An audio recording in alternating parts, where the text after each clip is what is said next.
Hey everyone, This is Mukul. and this is Swapnil. Welcome to Going Slow podcast, where we discuss our product journeys. And also have casual discussions around life, universe, and everything in between. Hello. Welcome to episode 11 of Going Slow podcast. Hey Swapnil, how's it going? All good, man. It's been going pretty good. We hired someone new at Roc8, which was pretty cool. Oh, that's And amazing. That's like how many full-time hires you have right now? now this is third. And we also rolled out an offer who, fingers crossed, might be joining next month. So like that's all I have on my mind right now. Their onboardings and getting them acquainted in their culture and also like that. That's like pretty big for us. That's amazing. So, do you have like part-time employees too, or contractors or something like that, or do you have only full-time? We haven't explored that yet. We're open to it. But the only thing part time is that I'm not sure if the other person would have enough time to build something concrete, basically contribute in a deep way. If it's something which are like independent tasks, let's say creating content or something, I think that is something that can be taken up by a contractor. And we're also like doubling down on content in the last 2 weeks. So yeah, I think a lot happened in the last 2 weeks. We have an official blog now. We have content pipeline in place. We're pushing out blog posts every few days. And basically now we're thinking of scaling up. Playing the long SEO game. Yeah. So, what's your like content strategy so far? Like, are you looking forward to put out blogs continuously, like in the future? Yeah. As of now, we plan to. That also sort of would become an acquisition channel for other roles that we want to get into. So far, we have been into tech hiring, but now this year we want to experiment with other roles like PMs, designers, journalists, marketing, other roles as well. And the one reason to start putting out content is we start attracting those folks. So we have a post scheduled for evening, and the target audience is basically everyone, not just limited to the tech audience, so that they start getting value from us, so that eventually when we go and say, okay, let's get you hired, they know, okay. Basically, we are already on the radar. Interesting.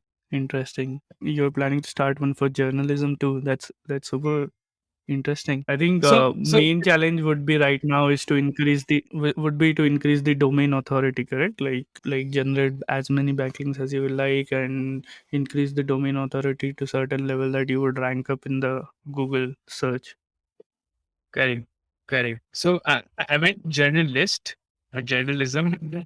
Journalism is something we might go later, but I meant journalist, like someone who just wants to explore a bunch of different things. They don't know what they want to double down yet.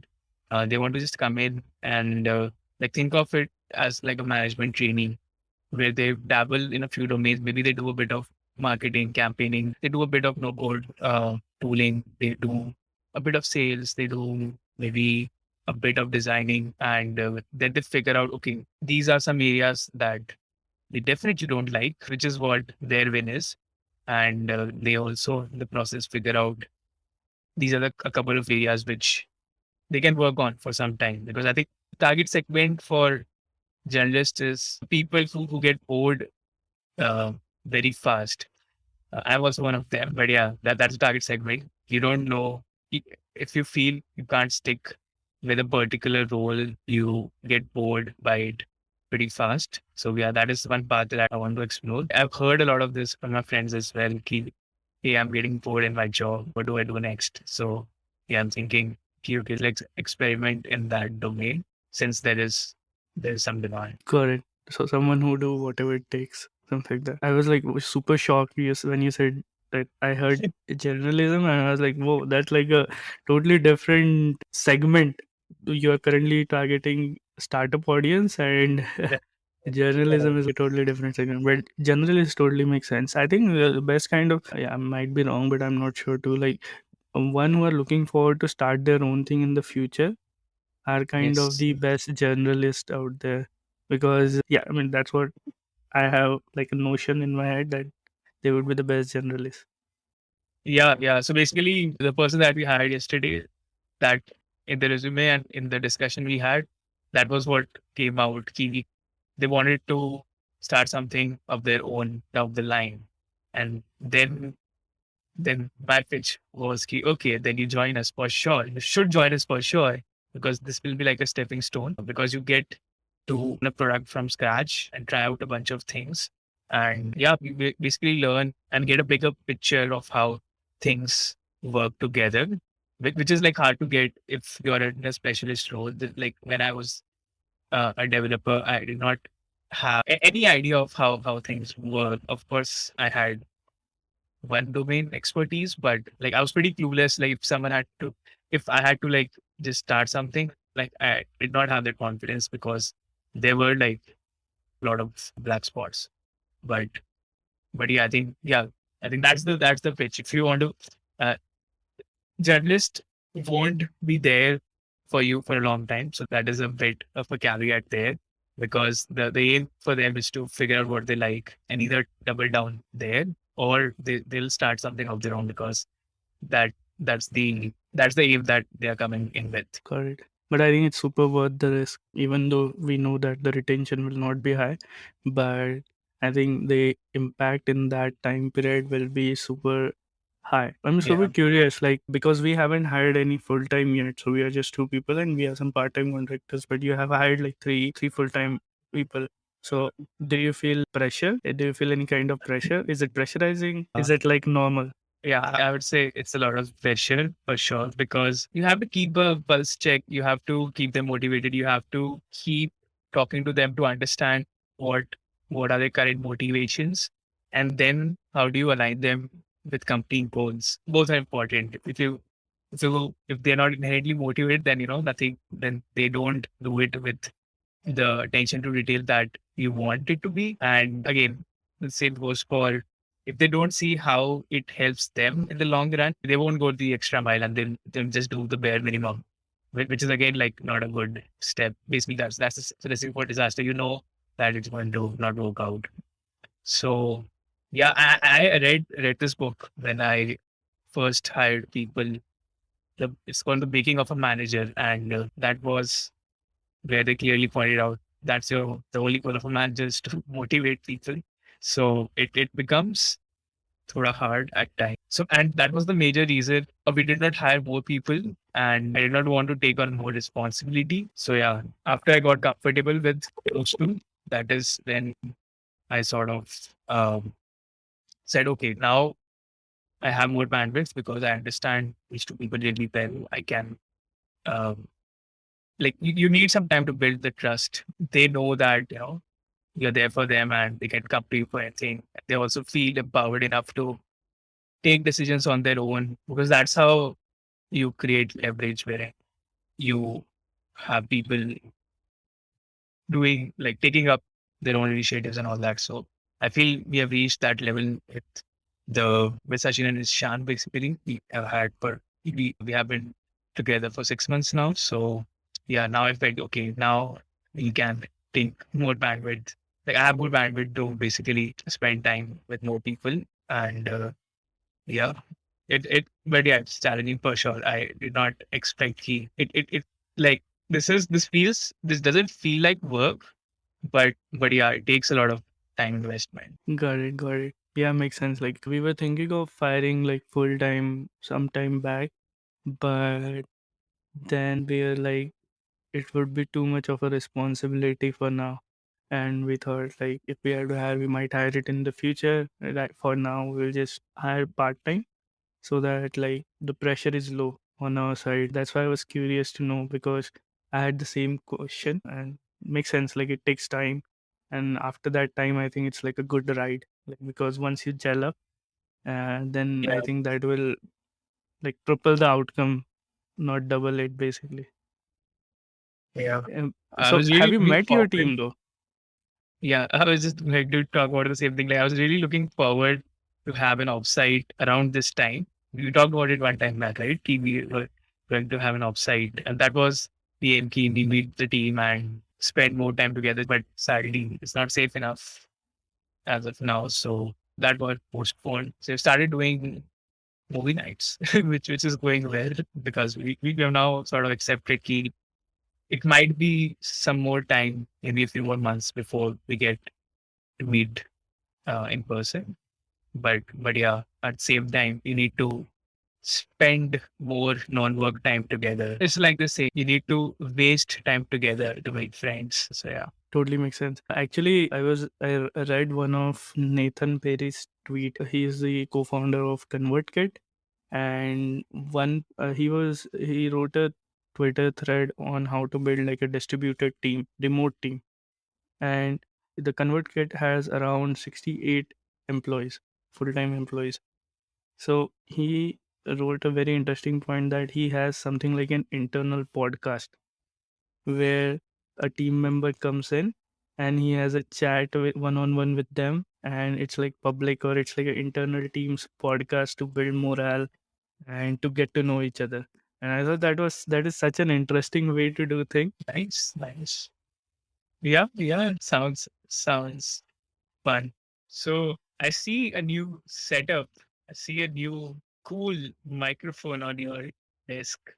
uh, How's working?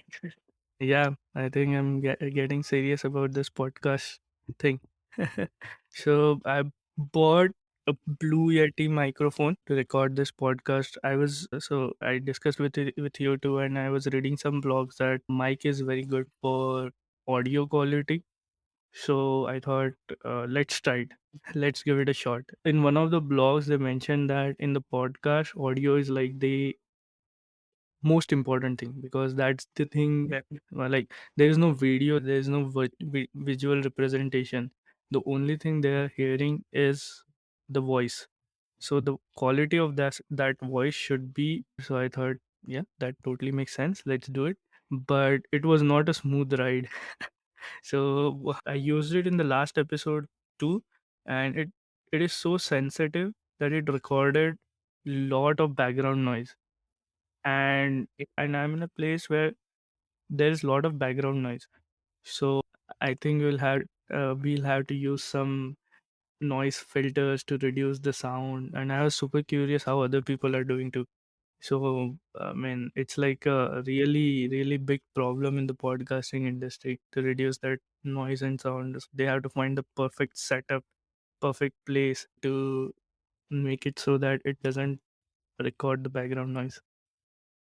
Yeah, but like I feel this should have been solved already in the hardware itself. Key, you get a mic, you plug, and you are ready to roll. Like why? Like this feels like a product fail. Key, you have to figure out these settings. And like I see those knobs. I think changing them. Uh, do you want to like change and just give a demo of how the voice changes? Yeah, totally. Like, so basically, there are only two main knobs. One is to decide which microphone configuration you would like. So, I mean, you can switch off certain part of mic so that only one side of mic will be able to record the noise voice. So for example, I'm the only person who is using this mic, so I should use a setting where just only the front facing portion will be active and other portion will be inactive. If you are sitting like right beside me, then there is a separate setting for that where I can activate like front and back. And there's one more setting where you can record like the whole surrounding. I think that would be It's best if you are recording like a music and something like that. right. And yeah, I mean, I was surprised too that it's recording, and the main setting is this gains. So if I increase it, I'm not sure whether you will be able to feel the difference, but I'm increasing it right now. I'm increasing it, and I'm like changed it to full now. So I think this gain is like how much sensitive you want your mic to be, how much sound you want your mic to capture. So I have set it up at a certain, I have calibrated it to a certain level, but it still catches a lot of background noise. So what I've read so far is that you want to be in a room which has like as low noise as it's possible. Also, you have to put, like, for example, carpets or towels near your setup so that it will absorb your sound. Any kind of sound reflections, the mic will not catch. But I think that those points are still very difficult. So I was researching yesterday that is there any app like Crisp.ai which can be used to reduce like the noise filter itself. And then I found out that Descript. So we are using Descript to edit the podcast, right? So Descript has a setting called Enable Studio Sound, which reduce all the background noise. I love that product. Like that product is really amazing. It's like one of the best tools I have seen. The- As a product, like that is one of the cool and fancy tool I have seen, which I think is going to be big. And it has a setting called Enable Studio Sound, so it will remove all the background sound. And yeah, I mean, I think we are going to test that in this recording. So if it Yeah. works, you will not hear any background noise at all. If That, it doesn't work, you are going to hear a lot of background noise because I'm hearing it right now. well, fun. For people who don't know, Descript is like uh, editing audio as a Google Doc. You can just edit words, delete words there, and it sort of reflects audio file. And I'll just go ahead and say Descript is the sole reason we are able to do this podcast in such a small amount of time. We don't spend a lot of time on editing, and Descript is the reason why. Yeah, it's such a cool tool. Like, for example, you can edit everything like a Google Doc. You can basically remove all the filler words. You can remove all the ums, ahs we have, and it's so cool. I mean, I think there might be a lot of software who were doing this in the past, but this app does it well, like super well. So yeah, I mean, I'm loving the experience so far. Yeah, let's see how this mic thing turns out, and I guess I'll create a FOMO so that you will buy one too. Yeah, I'll definitely get one soon because now this like commitment, this feels like okay, we are going to continue this podcast because once you put uh, significant investment into it now, that is like a good forcing function. Yeah, I mean, Um, I love it, the whole thing, because it's like our 11th episode right now, right? And one of the major things I love it that it doesn't take like a lot of effort to do it. So we just have a call on Saturday or Sunday. We just record it for 30-40 minutes and then edit it for 30-40 minutes and release. It's like the resistance is so less that we can do it like as long as we can. And I personally feel from the first episode to the 11th episode, there is an improvement. It might be slow improvement, but there is an improvement. So I like it that it is going at least in the right direction. What do you think? eh, yeah, I definitely agree with you. I remember how much we had to edit in the first few episodes, and now it's related very less. You can see because it's right there. You could while seeing the doc, you see what kinds of things you used to say before, and you see less of them now. And it also gives a good feedback loop. And you see something that you're doing this and you shouldn't do this, and then you can actually consciously try to avoid it the next episode, and then you can see if you were able to do that successfully or not. So yeah, I like the feedback aspect of it. Yeah, and also one more reason is like we don't have like many expectations attached to this. Like we don't have any incentivization in terms of like, for example, we're not making from it. Our goal is not like we want to have like some X number of views. So our goal is to just do it and see whatever it happens in the future. So yeah, I mean, I think that totally Yeah, helps. this is also like we are 10 minutes into it and we are just talking about the mic. So clearly we don't have any expectations from this. Oh yeah, Okay. one more thing I want to. It's like a different topic altogether, but I wanted to share. So we the SidePanda, the company, we crossed $200,000 ARR mark this month. So we Wow. crossed we crossed like 16. We reached across 16,000 like 666 MRR. So it's basically like a milestone we have reached this month of crossing that That is 200k ARR mark. like a pretty big milestone. So yeah, congratulations for hitting it. Like this feels like milestones always feels good because you know that again it's like a feedback loop. You know you are in the right direction. So yeah, Yeah, like definitely. We're super happy. It was, I think it we love it that we are able to do it and have a sustainable lifestyle too. So yeah, I mean, we're super happy that we reached that point. We were, I mean, at every milestone we thought I always get super happy. Like when we reach $100, when we reach 1,000, when we reach 100k ARR, when we reach 10k ARR, it's like a new feeling altogether. It never gets old. right, right. Yeah, I'm sure. And also part about this is it's just you two. It's not you don't have to like you have decided not to involve. Well, of course, you can add more people in the future, but as of now, hitting 200K with a team of two, I think that is pretty awesome. Yeah, personally, I love the point where we are at right now. Like the reasons we have no meetings, like our calendar is full on empty.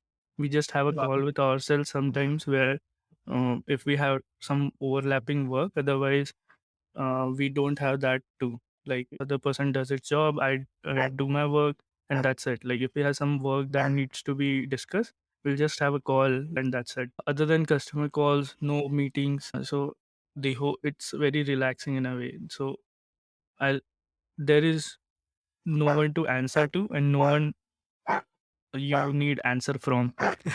So Right. those two. So Yeah, and I'm curious about how do you divide tasks? I think we haven't got into that ever. Like, how do you divide your work responsibilities? Do you have like special domains that you take care of individually, or how is it that you collaborate? yeah, I mean, we have clear boundaries in almost all the cases where we have divided that the backend part, I'll handle it. Anything related to backend, anything related to not front end, like front facing things. So I'll handle it, and all the front end things he will handle it. Tarang will handle it, and anything related to customer support, we'll both handle it. Like whoever is online, that person will handle that. So yeah, I mean it's like clear distinction. And in some cases when there is overlap, so we just have a call and see like what's the issue and everything. But in general, we have pretty clear, I would say, line that we know that hey, this is something you would have to do, and this is something I would have to do. Even if it sucks sometimes, because sometimes like it's like tricky and stuff. But in that case, we know that there's only one person who can do it. The other Right. person can't do it. So it's like a clear line separation, and that helped. Like, Got it. Got it. Also, how do you think about future milestones now? So, do you think about growing it more or now? Well, again, like just thinking from an employee, like hiring perspective, the next whatever 3 months, 6 months horizon, are you thinking of getting some people in, or do you want to keep this flexibility and freedom of just having two people and you know each other well, so you know your working styles, you have the demarcation of tasks. So yeah, what I'm so currently not sure. So we are reluctant on hiring full time. So we have always been very reluctant on that part. So it might change in the future, definitely. But as of now, we just want to like we have few part time employees. So for example, an agency for marketing related activities, an agency to handle bookkeeping, and part-time support person who handles PST, ESTRs. So we have all that right now. With respect to full time, we might have it in the future when workload gets like unbearable. So we might hire someone in the future, but we haven't like specifically thought about that because first of all, I think the hiring part is super scary. like the whole process. It just feels like so much work. I think you might have more idea on it, It definitely. is a lot of work, but Yeah, so like long-term investment. yeah, I think definitely like it's a good investment, I believe, but we have been very reluctant on that part. So I think like everything relates to how faster you want to grow. Everything relates to that. So for example, if you want to grow faster, then you'll hire new employees, you will raise and all that thing to increase that growth rate. But if you're happy with the growth rate you have, then it's okay, you don't have to change anything. So but if you want to increase that growth rate, then you will have to hire new employees and all those things. So we are happy with the growth rate. It might not be super high, but it's positive at least. So we are happy with the growth rate, and we are happy with the balance it is bringing to our life. So yeah. I would say it is also pretty cool because I remember you had an article in bootstrappers.com around 5, 6 months back. And as far as I remember, that time you hit around 100K ARR. And now you're at 200, which is like around 4, 5, 6 months later. I would say this is like a pretty good growth Yeah, rate. it took us around 10 months, around 10 to 12 months, 10 months I think, to hit 10k. And after that it took 10K around, MRR. yeah, 10k MRR. And then it took around 5 to 6 months I think to reach 16.6. So yeah, it has been, there was 1 month where it was negative, but other than that it was positive in all months. So our goal is to, with the growth rate, our mindset is like with each month at least it should be positive. It should be like it should increase that number. So for example, in last 15 months we have reached like the 15k MRR bench point, for example, till December. So our goal is in the next, like by 2022, by year end, we should at least reach somewhere in the range of 30 to 40. So that's like achievable because it's Right. 2x.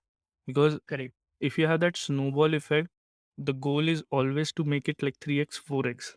Because if you're at 15, the next year goal should be 16, not 30. Because you have created that chain, right? Like you have created that snowball effect. You have the foundation ready with the product. Now you're taking big swings. So Yeah. now, with our thing, we have something like by the year end we would like to reach 50, but I would be happy if we cross that. I would be happy if we are in the range of like 30 to 40 if things go right. Yeah. Yeah. I love that approach.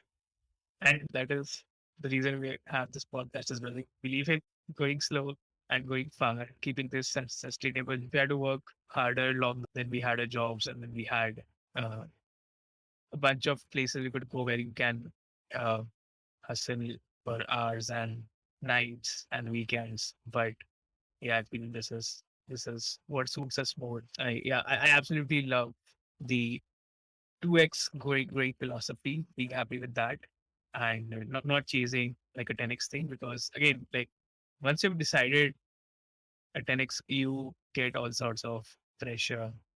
Then you have no choice but to hire. You have no choice but basically you're choosing to be unhappy until you hit that goal. Yeah, So yeah, yeah. Yeah, I mean, goal is to basically enjoy this process. So, for example, if you're starting some company and if you're having that hustle kind of feeling, which is a valid, like, I'm not saying it's wrong, because if you are taking big swings, you will get big returns, definitely. So, in that case, it becomes like, for example, that span is very short. Like you're hustling on some things, then you'll hustle for a few years and you'll burn out or you'll have some exit. Like in that small period of time, you'll not be able to. So I'm currently trying to, I am or we are basically currently trying to build something which we can do it like for a long period of time, because it's not like about the destination kind of thing that we want to reach certain. It's like about the journey, and we are having fun in the journey. So regarding the destination, we might reach it someday, or we'll reach it somewhere sometime, but the journey is fun. So it's not something like, for example, so to be honest, when I previously I I used to stay awake at night, and I was like, whoa, what am I doing, and all those questions. And I now never have it. I think, I'm not sure whether you'll be able to relate. I think you might be able to relate with that. Yeah, for sure. So there's no hesitation, there's no uh, I would say that kind of anxiety now, that hey, am I missing out on something? So I would say that feeling of content is there. Yeah. So yeah, I like it. Or I'm the happy with feeling that. of being able to, like the feeling of control, being able Yeah. to decide that your content and choose your goals on your own, not having someone else decide your goals. I was talking to someone yesterday, one of my close college friends, and he's talking about how we were talking. So yesterday was Saturday, so we're talking Saturday, and he was saying he's working, and then he was like, I work tomorrow as well because there's a deadline and stuff, and saying there's a lot of pressure and all that. So yeah, I could sort of see okay, this is at one point he's also gonna, like, I also lost interest in that because of these only, right? If someone else is putting you in a deadline zone and you are not happy with that, then irrespective of how good the work is, you sort of start questioning, like I think you're mentioning, you start questioning things that maybe you don't need to do it. And I also feel this is sort of like a personality trait as well, which is I feel that uh, I'm happy to work long, I'm happy to work hard, I'm happy to work at, like, do whatever it takes. But as soon as it becomes a compulsion, as soon as someone says no, you have to do it, like I'm out of there. I'm like, no boss, I can't. I'm not sure if you're relating, but yeah, for me it's like key. I can't work in compulsion. They should always, like, I like optionality. I want to always have an option of not having to do something, and that is independent of whether I'll end up doing it or not. So so yeah, I like having that freedom of control, and that also ties in with content, like that you can change your definition of contentment on the go, because I feel like you grow in a lot of ways pretty fast. You might have some beliefs now, it might change 6 months down the line. You might feel that no, your beliefs are stable, are in a stable equilibrium, but might meet someone, you might get to know more perspectives, and then it might completely change. But if you're in a commitment sort of a thing, like, again, that is what I feel key. If you have some commitment, then you sort of get into that key. Okay, now your beliefs have changed, but you still have to do it. And then it might start feeling thoda restrictive and constrained and all that. As soon as it starts feeling that, I start feeling uneasy that no, it has started to feel like work. And yeah, I don't want to do work. uh, yeah, I mean, totally agree with that, but I also feel there is one thing which is missed in this thought process, which we follow unconsciously, but when we convey it this way, we missed it. That there are many times, even though we love it, there are many times we have to do something which we don't like. Mm. Like, for example, even though you love what you're doing, even though you're doing it for last 1 year, 2 year, even though you love the whole thing as the whole thing, but there are some small parts which comes in between that, hey, I don't want to do it.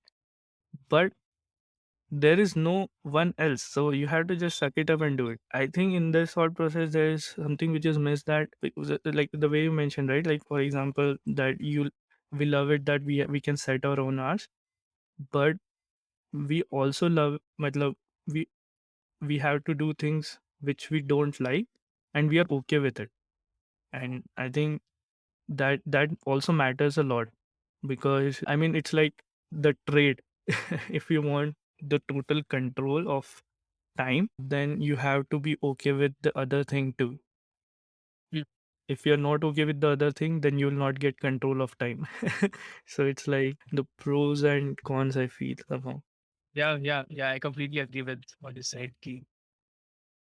There are, of course, some tasks which you can't run away from, but also it becomes easier to do them because there's no other option, because it is an integral part of the whole puzzle and you own the outcome of the puzzle. So you don't have an option to say no to that. So it also becomes a bit easier in some sense because there's no other option. So yeah, it's a trade-off for sure. Yeah, definitely. And I think we both are totally okay with like the pros and cons, the whole trade. And that's why I think like it totally works. And yeah, personally, like I think like when I imagined it, like I want to reach this point, or for example, when I started it, that I want this, I hated the distinction of like work days and weekend. So, for example, I was working yesterday, I might work today too. But so it's something in the past that I don't want to divide my days into two parts, like work week, like Monday to Friday as work, and Saturday, Sunday as rest. So what I wanted was something like I want to do everything. Like for example, every day should be same. Like Saturday and Sunday should not have any special value attached to them. So like if like there's a lot of work, like if you have feeling like there was a lot of work a day before, then take a rest today, if if you have something like that. So I think that is something we are able to follow because we are just two of us. But if we have more people, then we'll have to have some structure. So I think that totally makes sense, the trade network. So yeah, I mean, I totally agree with the way you said that the control of time. Yeah, I totally 100% agree. Yeah. And also, I think that is what is making sense to us now, but it might change a few years down the line, and we might say that, yeah, Yeah, we don't need the anymore. yeah, and I think that is why we are both bootstrapped, because we want, I guess, less variables in play. Because once you, I mean, if you're taking outside fund, then there are more variables in play, right? The currently the only expectations you have is what you have set. Right, right. Then There are no ha, obligations. ha, mm, so the I was talking to another of my college friends yesterday. Like, yesterday was like a super long catching up with a bunch of people. So, yeah, this person, the startup that is working in, just raised a Series B round, and they raised it at very high valuation and very quickly after their A round. And while that is good on paper and a good signal to other companies that, hey, we are here to stay and conquer the market. But at the same time, he was saying that things have changed a lot in the last few months after that round, because at the end now it's the investors who control it, and they let junior people go, get in more senior people because you have money now. There's no money problem. So it's like throwing money at problems. Yeah. Get more senior people in, try out a bunch of things. If it works, double down. If it doesn't work, let them go again. And this person has been with them from the start. And he was like, what the hell is this culture shift? Like, he has groomed some people from the start, very junior people. Them, he's groomed them, and now he is sort of getting some pressure to change a bunch of things there. So yeah, I think the- he was basically saying that shouldn't have reached the next round so early. And I somehow feel there is like a I should I share like one conspiracy theory or yeah, kind of like yeah, brainwashed. that's Yeah. what this podcast is for. Making sure. I feel we are being like thoroughly brainwashed.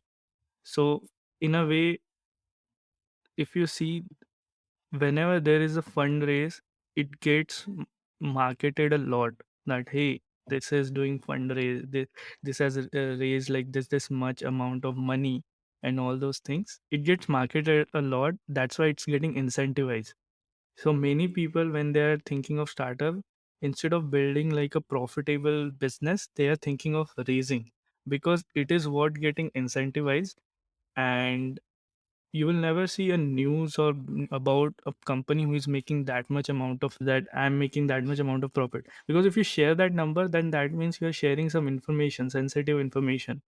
But if you're sharing like that we have raised this much amount, it is not, it will not it is like saying that I have this much amount of money and now I'm going to do this. And also, the if company if companies started sharing their revenue numbers, it will not be as lucrative or fancy as it sounds when the things about series fundings gets shown, because it will not be incentivized well. Like if someone said that we are generating this amount of revenue, that number is less than the funding they have raised. So in that case, the whole incentivization model doesn't work. Because, Yeah. and also, like if like as the funding rounds get marketed, that's why more people wants to raise the rounds. So it's like a Mm. cycle. That's what I mean. It is definitely necessary in a way, but that's what I feel that it's like necessary. It's somewhat marketed in a way that, hey, that you're raising money, that's amazing, but founder knows that it takes a lot of pressure now. There's someone else, there is a new player in the cap table and all these things. So yeah, I mean, I I think feel that is what stable equilibrium is, right? So for example, if nobody is sharing their funding views, it's a very unstable equilibrium because if anyone chooses to then market it and share it that we have raised so and so, that is like a marketing play and a branding play to attract good talent, right? yeah, yeah, So if there's only one company who says, hey, in this space, only the other ones who have raised money, that sort of signals to talent that we have runway, we won't have the problem of job security because we have enough funds in the bank versus if you join like someone bootstrap or someone who doesn't have that sort of a money, then maybe you might have to look for something else after 3 months, after 6 months. And nobody wants to have that sort of instability.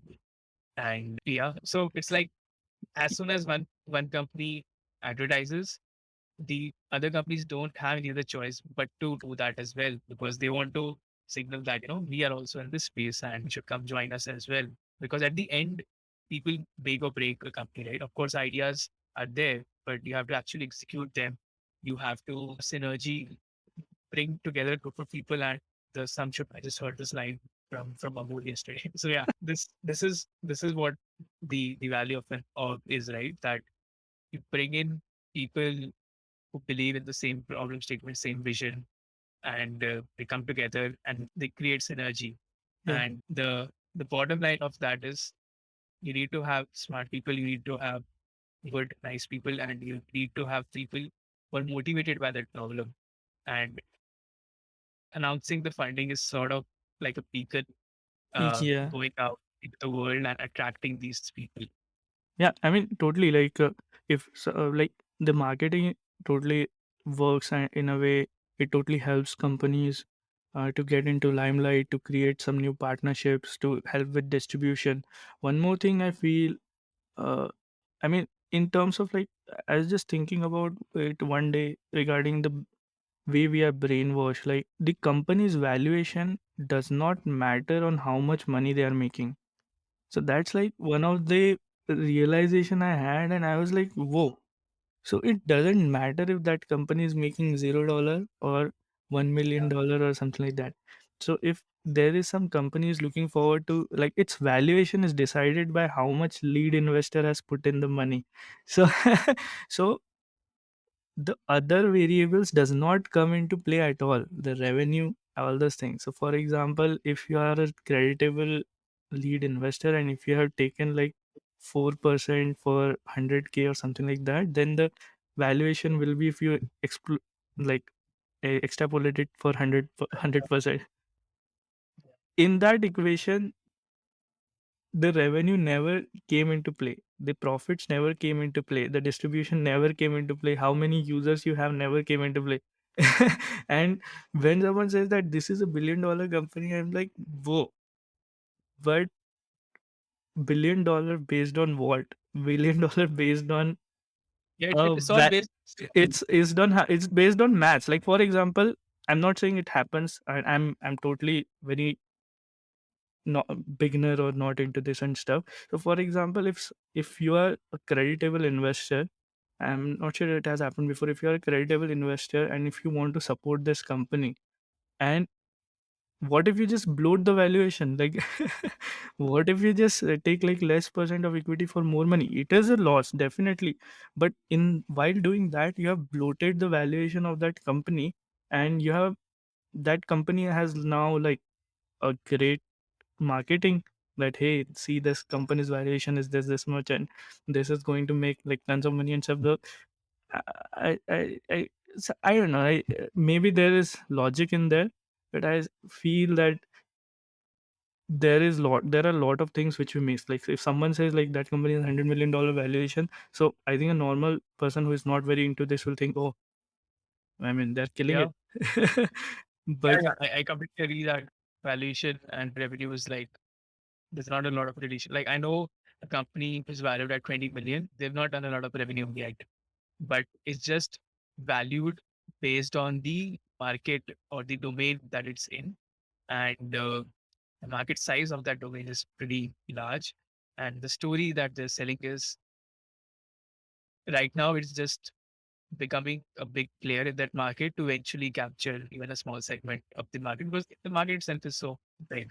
yeah, And eventually, whatever other companies will pop up in that same domain, you want to either acquire them or make them run out of money so that you still remain the market leader. Yeah, I think that's the story. A disclaimer, like we are not into this thing very deeply. So people who are listening don't take this at face value. It's just like a random yeah, yeah, yeah, information. yeah. And I'm totally not against funding and stuff. It's just a thought process I had one day that, oh, something looks off. Like, are we being like, when you see, like, when you think about it, like a thing on root level, and you're like, something feels off about it." Maybe that's the way to do it, but still, it's off. Awesome. Yeah, should we call it? And Yep, yep. So folks, today there is just one CTA. Congratulate Mukul for hitting the 200K milestone. And yeah, that's pretty big. And we hope that it continues growing in the way that you want it and not not from an outside obligation or whatever. yeah, definitely. So Fingers crossed. Let's see. Yeah. yeah, that's all it, folks. See you next time. And stay curious and don't forget to have fun.